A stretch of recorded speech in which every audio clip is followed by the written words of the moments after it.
What's it look like going in the jungle with Steve Casula? Oh, yeah. So, first of all, I should mention Marlin gave me way too much credit. I really appreciate what he had to say, and it meant a lot. But Marlin has been the biggest driving force in his development as a player here.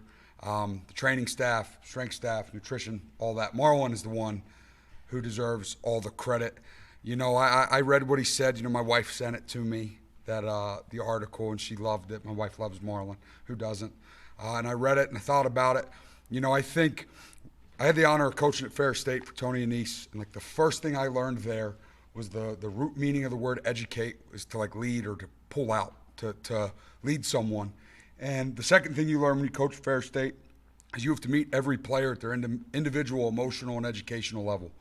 And basically, long story short, what I'm saying is Marlin was at a space in his life and his time here, his career, where he needed to be pushed and coached hard. And Coach Moore has a famous saying here that he says all the time, you coach him hard, but you love him harder. We needed Marlin to grow and develop into the player that he is and has become. And it's really more of the credit to him. But yeah, there was some moments of hard coaching, constructive criticism, sometimes communicated loudly. But I saw that he said that, and I appreciate him saying that, but he deserves all the credit for where he's at, not me. And then one more. Is there a tight end too? I mean, not counting Max, like counting him as a fullback. You know, it's unique. I really believe this, that we got 6 guys that can go and play for us, and they're not all the same. They all kind of have unique skill sets, and there's certain years where maybe it's these 3 guys do this, these 2 do that, this one does that. It's kind of different. I think Max is certainly the most specialized of the group. There's Marlin, of course, and I really trust Zach Marshall. I really do. I trust Jaylen Hoffman to help us win games. Hogan Hansen, of course, has already done that. And I say this with great pride and joy. It is no longer if for Deacon Tonelli, it's when.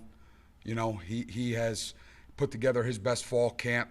So I really believe, and then Brady Prescorn is someone that has a really bright future here. But if we were playing tomorrow, we got 5 or 6 guys that can go play in the game for us.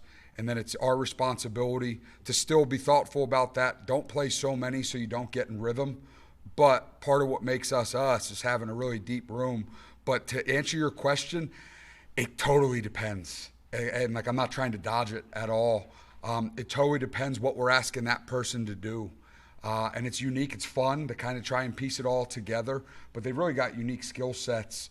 Not necessarily on purpose or by design, kind of more of a matter of circumstance. But I guess to answer your question, I really, really trust 5 or 6 guys to go play for us. I really do. On the left there, Chris. Where's Hogan health-wise, and did the injury set him back at all? Logan's out there every day, looks really, really good.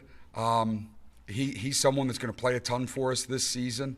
I think when you look at what he put together during like ball prep and spring ball, he really has some impressive tools in all facets of the game. He's moving around great. He just looks older and more comfortable, and is playing with like a ton of twitch in the pass game. Like when he goes out there and runs a route right now, it pops. Like really noticeable, impressive, great catch radius. So really excited kind of where he's at. Is he full go right now? He's out there each and every day. And like I've said this before, unless you're dealing with a season-ending injury or some kind of head injury, you practice every day here. So he's getting to practice for sure. And then can I ask you about the offensive line and where you've seen the most strides made in that area? All the credit in the world goes to Grant Newsom, to Gio, to Crip, to really Grant and our veteran players. Energy and swag, like having fun playing. And not that they didn't have that a year ago, but I think when you look back to 23, there was a lot of big personalities and a lot of guys that had played for a long time. So I think sometimes it's natural for there to be a vacuum, so to speak. But it's the personality has taken life, or has come to life, rather, and they're playing physical and playing good and having fun. They have and that's the vibe you want from them. Not like they're very serious, don't misunderstand me, but like kind of that edge to them. So it's been fun to see. On the left, Isaiah. You've coached Anthony Simpson before Yep. at UMass. How does he look now that he's here? And obviously, it's not your position group, but Sure. have you seen him? Does he look different than what he looked like at UMass? And just kind of what kind of player is he? Simp plays incredibly hard, like incredible effort. But his greatest skill set to me is like ball in hand and like the way he runs. We always joke he almost runs kind of angry. He's not a little guy by any means, but he plays bigger than his size. He has really come on here in the last 7 days or so. So I love Anthony. Very happy that he's here. I get to see him every day. He and I have a close relationship, and he's going to help us, certainly. To say, does he look different? Yeah, older.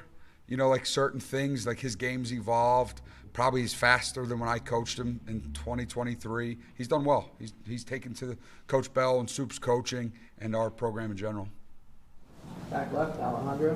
When we first heard Jaylen Hoffman's name, it was often a reference to Max Bredesen as he could be the next H-back. At what point did you realize his game could maybe expand beyond that to what we saw in the spring game, and how has he continued that? No, it's a great question. So Coach Moore told me when I got here, and like even last fall, like, yes, we all understand he's Max's backup, so to speak, but Coach Moore was really the first one that said, hey, there's more to his game. Like there is, and not that I didn't see it. And then Coach Lindsey kind of being a set of fresh eyes for bowl prep. We do these what we refer to as opportunity scrimmages, or you guys have heard about them before, and he just kept noticing them, kept referencing them. So we went into the spring with the plan to kind of see, like, okay, we get it, we got it. God forbid something happens to Maxie. We've got Jaylen to fill that role, but let's let him just go play tight end. And he just took to it. He really has, and we've been more mindful and thoughtful about that this fall camp as well. So kind of to echo what I said to Tony, like it's no longer just this guy backs this guy up, this guy backs that guy up. Jaylen has great ball skills, really, really, really good spatial awareness and athleticism as a route runner. He's having a good camp, pleased where he's at. Trust him, really trust him to play. On the right here, Dennis. Yeah, is Priestcorn out there? Is he good to go? Kind of the same boat as Hogan. Anybody that's not out for the season or doesn't have a concussion is out there each and every day, and we get the most out of them that we're able to. I'm hoping you don't give me the all six answer here, but if you had to identify like guys that had the best hands or your best blocker for your position group, maybe best red zone threat, are those three things? Sure. So the best blocker, I'm going to answer in two parts. On the ball, I believe Marlin Klein is the best on-the-ball blocker as a tight end in college football, and that's credit to him. Off the ball, it's Max. I feel the same way about him. Best in the country at it. Hands, ball skills, Deacon Tonelli and Hogan Hansen are both exceptional. That's no discredit to anybody else. Red zone threat, those guys would be in that mix. And Zach Marshall kind of has a sneaky way of finding himself open near the goal line. Just has good feel, good understanding of the field, is wider than it is longer, and just kind of knows where to be. So that group. And then, not to include them all, Jaylen falls into, he'd probably be third best in the run game. He's got good hands, and he shows up in the red zone too. But that's how I would say it. Best blockers are Max and Marlin. The best natural ball skills, Hogan and Deke. And then Z's got great field down by the goal line. All right, Ryan, or Aaron. With Chip coming in, has tight end usage changed at all with your group? Yeah, I think anytime an offense evolves or grows, changes or what have you, it's been fun to install new plays, do new things, be tasked with new jobs and responsibilities. I think specifically the usage, I don't believe will change. Our roster's our roster.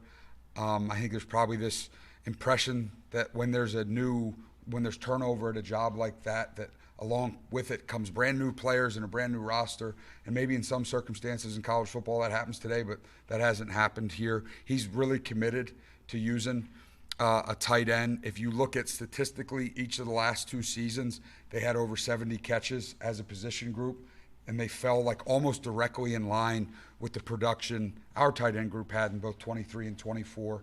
He had two really good ones at UNC that he did a heck of a job getting the ball to. Now we have more than most people, but no, I don't believe the usage will change in terms of how much we play. However, yeah, as there's growth and evolution to an offense, I think being asked to do new things, which has been fun to be a part of. You got a title change this offseason. I How does did. it change your responsibility in terms of assisting Chip, helping him? I don't know what's. Yeah, I think my biggest responsibility, and I've said this before, the first thing I need to do is still continue to coach the tight ends as best as I can and keep that in mind.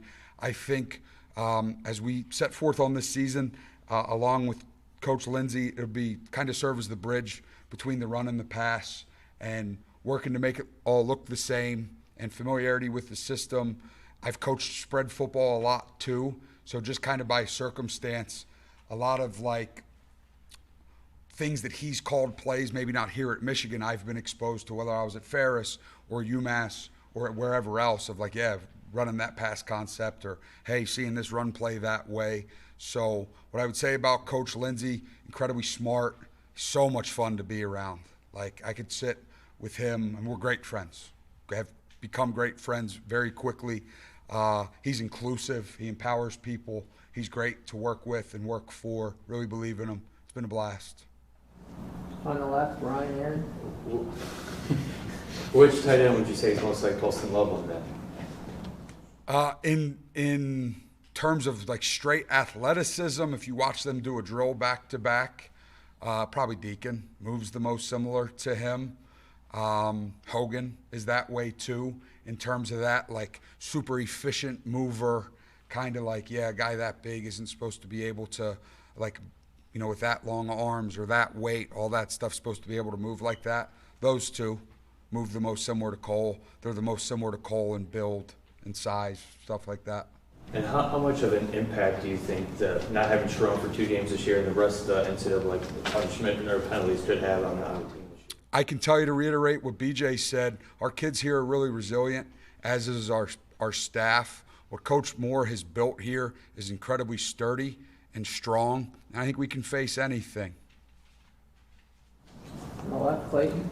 What have you seen from Bryce Underwood during fall camp? What has kind of stood out? And then differently overall, how has the pass game progressed since last season? Bryce keeps his cool, smooth operator. Just makes football look clean, efficient. He's wonderfully gifted, but works really hard at it. He's kind of got a calming presence about him, which he's 17, which you really don't know what to expect. He's 17 years old, but smooth operator, and he's got all the tools, make all the throws. How has the passing game evolved? It's been a major focus on being very detail-oriented at what we do, and then explosive plays. We need chunk plays in the pass game, and that's what Coach Lindsey has been really successful at doing that. In the past year, we've been very successful at doing it, but those have been the focal points, kind of detail, execution of the same plays over and over again, and then finding ways to hit big ones. Are explosive plays a product of better personnel, different personnel, or a new scheme? I think it's impossible to say just because of A, B, or C, D happened. I think just through the commitment to identifying that's an area that we need to grow, and it's all 11 people. It's not just the quarterback. It's not just this or that wide out. It's how we protect. It's how we use the tailback in the passing game. All of those things tied together, I think, are kind of what leads you to that answer. Because if I could answer that, I had $1 million question. Is it about the plays or the players? I would always defer to saying it's the players, But I think it's a great question, but I think it's both. Got time for a few more. We'll start on the right, Tony. Yeah, you said you're trying to serve in the new role as the bridge between the run and the pass game, and then earlier when we were just talking, you were talking about how this guy has this skill set, this guy has that skill set. How do you make sure, and how much emphasis do you put on making sure that there's tendency breakers and it's not like, oh, Max is here, we're gonna do I think you and I have talked about this before. We have to be super thoughtful about that. Any good, successful offense is going to have tendencies, and you hope that that's just a sign that you're good at something, and that you're putting your players in the right position. That it's this down and distance. We do keep running this play, but the play has answers. We don't run it into bad looks, and this is our best player at doing this. But that is something that we talk about and are mindful about all the time. The biggest example was Max. What are we doing when Max is in the game? And really it's about first and second down when you're in the field. When you're getting ready for a game and you look at the opponent or you look at yourself, everyone's going to basically put first and second down in one bucket. They're going to put third down in a different set of buckets, and the red zone's the red zone. So we have to be always mindful that we keep people off balance relative to run or pass, particularly here because we do play, like a lot of folks only play one tight end. So you don't have to worry about it. I've coached seasons where we played one tight end. You don't worry about it. Well, here we do mix and match because we are specialized. So we invest a lot of time and thought into that to try to prevent from having glaring tendencies. Last question, Chris. When you have a dual threat quarterback, what's the balance between turning him loose to get the most out of your offense and then protecting him to make sure? Yeah, I think the most important part when you're playing with an athlete under center or behind center is, to me, the biggest value is the bad plays they prevent from happening. Being able to extend plays and get rid of the ball, being able to break the pocket and throw it to a check down, that's first and foremost. If you look at our history and track record here, we've had success running the quarterback in big moments and big games. That's always going to be something that we lean to in big moments for sure. But I think our quarterback room's as athletic as it's been. There's some good athletes in there. And what I've been impressed about as they've extended plays, scrambling to create completions, has been an area that I think doesn't get often talked about, or the sacks, the pressures they keep you out of. I think those are some of the most important moments when you're having an athletic quarterback room. And what have you seen from Mikey?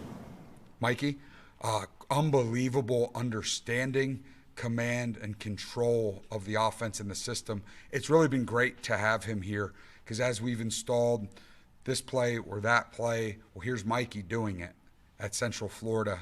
And he just in a really cool, collected fashion can explain to all of us, hey, I think on this route maybe he could have done this, or hey, we're going to see this and this versus this coverage, we're going to see the play this way. He's great. I don't know what Mikey Keene's plans are when football's over one day. He can be a football coach. He definitely has that aura and vibe about him. So he's awesome. Mikey's a great kid.